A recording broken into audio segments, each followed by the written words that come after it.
दोस्तों, याद है कुछ हफ्ते पहले जब हमने सीएसके प्लीज वापस आ जाओ वाली चर्चा की थी। वो सिर्फ एक टॉपिक नहीं था यार, वो एक दर्द था। एक ऐसे फैन का दर्द जो चेन्नई सुपर किंग्स को सिर्फ एक टीम नहीं अपनी फैमिली मानता है, राइट। हमने पिछले 2-3 साल का वो डरावना दौर देखा है, वो हार का सन्नाटा और मायूसी महसूस की है। पर स्पोर्ट्स में ना, और खासकर अपने इस आईपीएल में, कब बाजी पलट जाए कोई नहीं जानता। और आज हम एक ऐसे चमत्कार का एक्सप्लेनर लेकर आए हैं जो कल तक बिल्कुल नामुमकिन लग रहा था। क्योंकि दोस्तों, एक मशहूर कहावत है ना, शेर जब 2 कदम पीछे लेता है तो वो डरने के लिए नहीं बल्कि एक बहुत लंबी छलांग मारने के लिए होता है। और लिटरली बिल्कुल यही हो रहा है यहाँ। आज मोमेंटम पूरी तरह से शिफ्ट हो चुका है, जज्बात बदल गए हैं। जो उम्मीद लग रहा था ना कि बस अब खत्म हो चुकी है, वहां अब एक अलग ही लेवल का एड्रेनलिन रश है। और सुनो, आज हम यहाँ सिर्फ किसी तरह से क्वालिफाई होने की या रोते पिटते आगे बढ़ने की बात बिल्कुल नहीं करने वाले हैं। नहीं, आज हमारी चर्चा स्ट्रिक्टली टॉप 2 में जगह बनाने पर होने वाली है। सो इस नए कॉन्फिडेंस के पीछे आखिर वजह क्या है? वजह है पॉइंट्स टेबल का ये नया क्रेजी मैथमेटिक्स। देखिए, कल जो पंजाब ने जीत हासिल की ना, उसने इस पूरे टूर्नामेंट को एक नया मोड़ दे दिया है। उस एक अकेले नतीजे ने पॉइंट्स टेबल का दरवाज़ा चेन्नई और अपनी येलो आर्मी के लिए लिटरली पूरी तरह से खोल कर रख दिया है। जो रास्ते कल तक हमें पूरी तरह बंद लग रहे थे, वो अब एक बहुत बड़ी अपॉर्चुनिटी बन चुके हैं। लेकिन आप सोच रहे होंगे, आखिर ये अपॉर्चुनिटी है क्या? चलिए इस पॉइंट्स टेबल के गणित को थोड़ा और करीब से समझते हैं।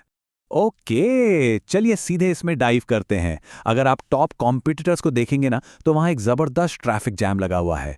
ध्यान से देखिए, आरसीबी, हैदराबाद और गुजरात, ये तीनों ही टीम्स एग्जैक्टली 11-11 मैचेस खेलकर ठीक 14 पॉइंट्स पर बैठी हैं, बिल्कुल टाई। और फ्रैंकली, ये कंजेशन चेन्नई के लिए एक ब्लेसिंग इन डिस्गाइज बन गया है। हमें यही तो चाहिए था।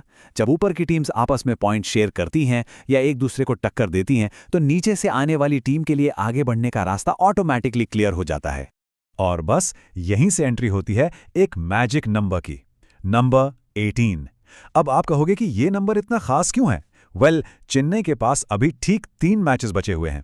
अगर येलो आर्मी इन तीनों बचे हुए मैचेस को जीतने में कामयाब हो जाती है, तो उनके फाइनल पॉइंट्स कितने होंगे? एग्जैक्ट 18। इस ट्रैफिक जैम वाले पॉइंट्स टेबल में 18 पॉइंट्स का आंकड़ा टच करना उन्हें सीधे टॉप टियर में लाके खड़ा कर देगा। लेकिन जैसा कि हम सब जानते हैं, आईपीएल में रास्ते कभी इतने आसान और सीधे तो होते नहीं हैं। एक बहुत बड़ा ट्विस्ट अभी आना बाकी है। So the crucial point is, उन 18 पॉइंट्स तक पहुंचना सिर्फ मैचेस जीतने पर निर्भर नहीं करता, बल्कि सबसे बड़ा ट्विस्ट यह है कि हराना किसे है। चेन्नई के आने वाले 2 सबसे बड़े और अहम मुकाबले किसी आम टीम से नहीं हैं, वो उन्हीं टीम से हैं जो इस वक्त टेबल के बिल्कुल टॉप पर बैठी हैं, गुजरात और हैदराबाद। भाई, ये कोई आसान चुनौती नहीं होने वाली है। इन टेबल लीडर्स के खिलाफ खेलना इस पूरे टूर्नामेंट का सबसे बड़ा टेस्ट होगा। हाँ, इन दोनों टीम्स के पास भले ही मोमेंटम हो, लेकिन चेन्नई के पास क्या है? वही अपना पुराना डू और डाई वाला चैंपियन जज्बा। अब इस पूरे इक्वेशन में ना, आज का दिन एक अल्टीमेट डिपेंडेंसी लेके आया है। आज जो गुजरात वर्सेस हैदराबाद का मैच है, वो चेन्नई के क्वालिफिकेशन और उनके टॉप 2 के सफर के लिए एक बहुत बड़ा रोल प्ले करने वाला है। पता क्यों? क्योंकि इस मैच में जो भी टीम हारेगी, उसके पॉइंट्स वहीं के वहीं रोक जाएंगे और वो टीम चेन्नई के बराबर लॉसेस पर आ जाएगी। बेसिकली टेबल लीडर्स में से किसी एक का नुकसान चेन्नई के सफर को काफी आसान बना देगा। तो ऑब्वियसली सबकी नजरें इस नतीजे पर हैं, ताकि इसका पूरा फायदा उठाया जा सके। एंड दिस ब्रिलियंटली इलस्ट्रेट्स कि आखिर आप सिर्फ जीतना ही काफी क्यों नहीं है। देखिए, हमारी स्ट्रैटेजी को 2 हिस्सों में बांटकर समझते हैं। एक तरफ है सर्वाइविंग, जिसका सीधा सा मतलब है बस किसी तरह गिरते पड़ते टॉप 4 में जगह बना लेना। लेकिन क्या हमें वो चाहिए? नहीं, हमारा लक्ष्य दूसरी तरफ है, डोमिनेटिंग। यानी सिर्फ नैरोली जीतना नहीं, बल्कि अगर टॉप 2 में जगह पक्की करनी है, तो हर मैच को एक बड़े मार्जिन से जीतकर अपने नेट रन रेट को ड्रास्टिकली बूस्ट करना पड़ेगा, ताकि अगर आगे चल के पॉइंट्स टाई भी हो जाए ना, तो उन टाई ब्रेकर्स में हमारी येलो आर्मी सबसे ऊपर खड़ी मिले। और इस नए एकदम आक्रामक अप्रोच को लीड कौन कर रहा है? कैप्टन संजू सैमसन।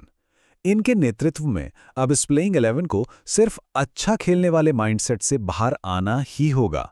अब जब भी मैदान पर उतरना है, तो ये सोचकर उतरना होगा कि बचा हुआ हर एक गेम हमारा डू और डाई फाइनल है। संजू सैमसन का मिशन बहुत ही क्लियर लग रहा है। हमें इस टूर्नामेंट में सिर्फ सर्वाइव नहीं करना है, we are here to dominate, और हमें क्वालिफायर 1 खेलना है। एक नया कैप्टन, एक नया जज्बा और बस एक सिंगल लक्ष्य। मैं जानता हूं एक डर तो जरूर होगा। हम सबके अंदर एक अंडरलाइंग एंग्जाइटी होती है ना कि यार अगर यहां से एक भी कदम फिसल गया तो क्या होगा। ये डर लाजमी भी है, लेकिन इस एंग्जाइटी को हम उम्मीद पर हावी नहीं होने दे सकते, क्योंकि याद कीजिए, हमें इस फ्रेंचाइज की उस लेगेसी पर भरोसा करना ही होगा जिसने बरसों से हमें जीरो से हीरो बनना सिखाया है। इसलिए हमारी डिमांड आज बिल्कुल क्लियर होनी चाहिए। टॉप 4 से कोई कॉम्प्रोमाइज नहीं होगा, हमें हर हाल में टॉप 2 चाहिए। यही वो चैंपियन माइंडसेट है जो टीम को वहां तक लेकर जाएगा। तो अब सबसे बड़ा सवाल, क्या सच में ये चमत्कार हो पाएगा? क्या चेन्नई सुपर किंग्स आने वाले इन तीनों मैचेस में वो डोमिनेंस दिखा पाएगी जिसकी हम बात कर रहे हैं? और क्या संजू की कैप्टनसी हमारी येलो आर्मी को उस चमत्कारिक क्वालिफायर 1 तक ले जाएगी? हमें कमेंट्स में अपने प्रेडिक्शन जरूर बताइए। और हाँ, इस फ्रेंचाइज के बारे में जो पिछली वापस आ जाओ चर्चा थी, अगर वो मिस कर दी है तो चैनल पर जरूर देखिएगा।